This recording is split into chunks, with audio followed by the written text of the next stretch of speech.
I'm showing a little demonstration for lead scoring for course enrollment. So first I import the data here. I'll go through it not in great detail, but just in briefly. So I import the data here, and the first step I do is remove columns, remove features that have a large number of no's or yeses.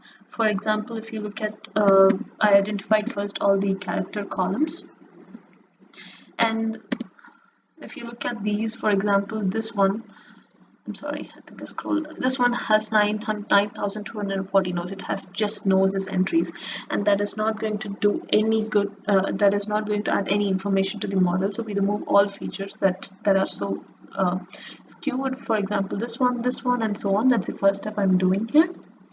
Once I've done that, I again identify all the features that are characters.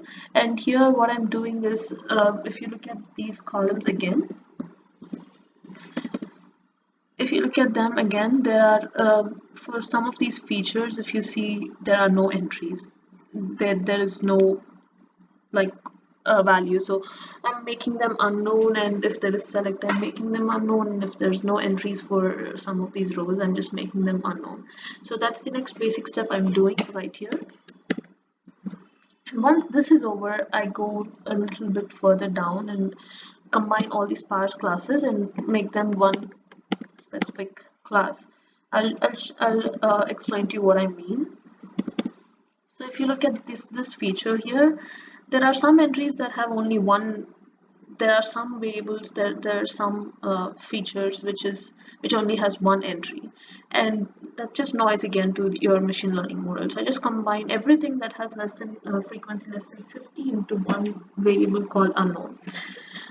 Generally, that's the rule of thumb. Sometimes I just, if there's like 40, if the frequency is 40, then I just leave those features on. So that's the next step here I do in these bunch of lines. For country and how did you hear column and everything. Once I finish this basic data cleaning, where I make sure there are no inconsistencies, there's no lot of single values, there are no sparse classes and everything. I convert, there are a lot of character features, and not all machine learning models can deal with character features. For example, logistic regression cannot deal with character features.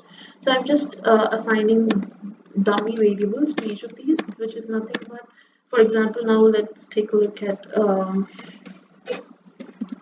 these things again. So if you look at this last feature here, last notable activity has 8 different items. So I, for email bounced, I make it, the dummy variable is 1, for email link dummy variable is 2, 3, and so on.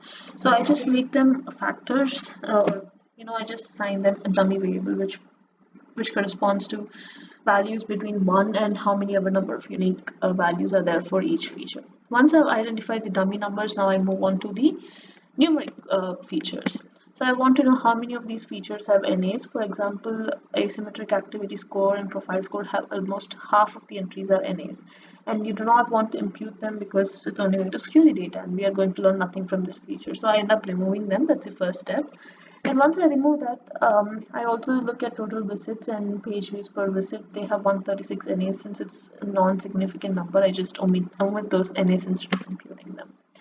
So once I've done that, I'm splitting my data into training and test set. So first training so that I can use it for building my machine learning model, test to see how good my machine learning model is. And here I'm straight away using XGBoost because XGBoost is proven to be a very good technique for classification tasks.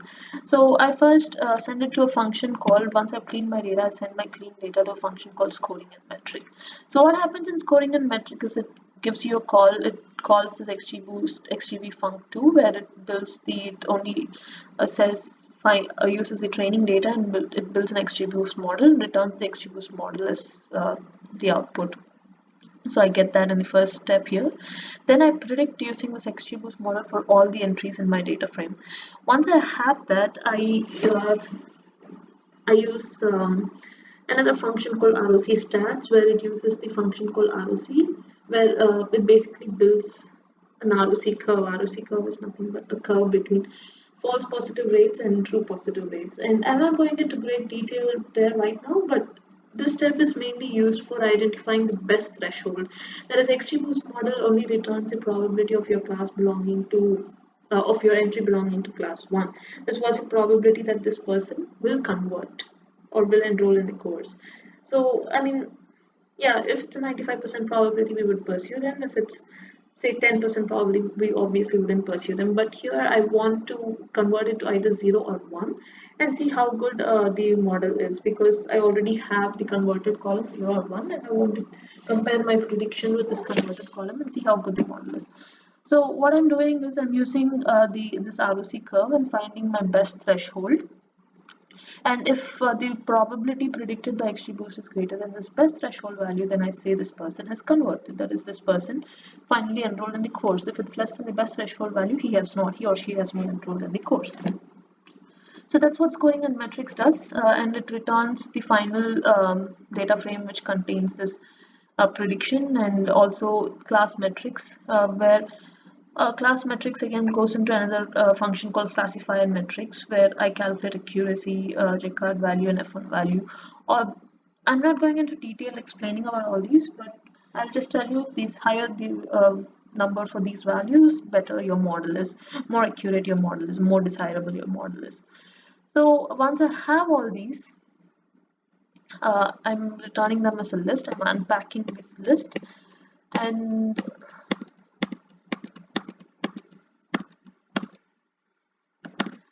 okay. So first we plotted the ROC curve, FPR versus TPR, and this is what corresponds to the best threshold value. It's 0.39 here, and I'll show you the metrics too. So metrics are greater than 90%, which is a pretty good, pretty decent value for a classification model. Sometimes some models have like, sometimes if the data is really bad, then you can have really crazy numbers, like 50%, 40%, or even less than that. The fact that we have about 90% is a good indicator. And we also plotted the importance features. So far, and the next step is to do feature engineering. What I do in the next, I do about 5 modifications for this current data, and we see improvement with the metrics with those 5 modifications. I'll be explaining them to you. So what I do first is I remove the last and important features, as I assume that it only gives noise to the model and it may not be giving any information to the model. So that's the next step. I remove the last 10 important features. And my importance plot is going to look exactly like that, except that it does not have the last 10 features.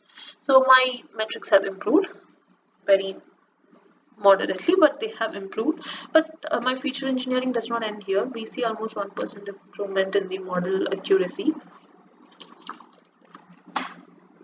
So what I do next is, if you look at this feature importance plot, the most important feature turns out to be tags. Obviously, someone's interacted with this person, they know, and they've written comments about this person, then that seems to be the most important feature and makes sense.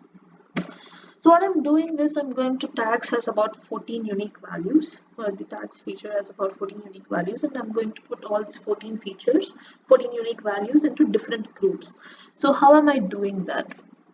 So first I identify all the unique values under tags, and then I identify how many of these unique values, for each of these unique values, how many were converted, the sum total number of conversions and total number of values that this feature has occurred, and calculate the ratio. And I'm assigning the first, whichever is the highest ratio, the first 3 values, I'm assigning them to class 1. They have importance 1. Then the next 2 class 2. They have the next level of importance, and the remaining go to class 3. So I do that, and we'll see what happens to the metrics now, and also to the feature importance. So metrics seem to have improved, and feature importance, the importance variable seems to have come to the top now. Tags becomes completely unimportant right now, so tag importance becomes important. So next I look at the next 2 important features. Total time spent on website. It's a numeric feature, so I'm not doing anything with it right now. I'm looking at the last notable activity. Similar to tags, I'm creating an importance variable for last notable activity. And I'll tell you exactly how I'm doing it. Actually, it's very similar to how I do it for tags.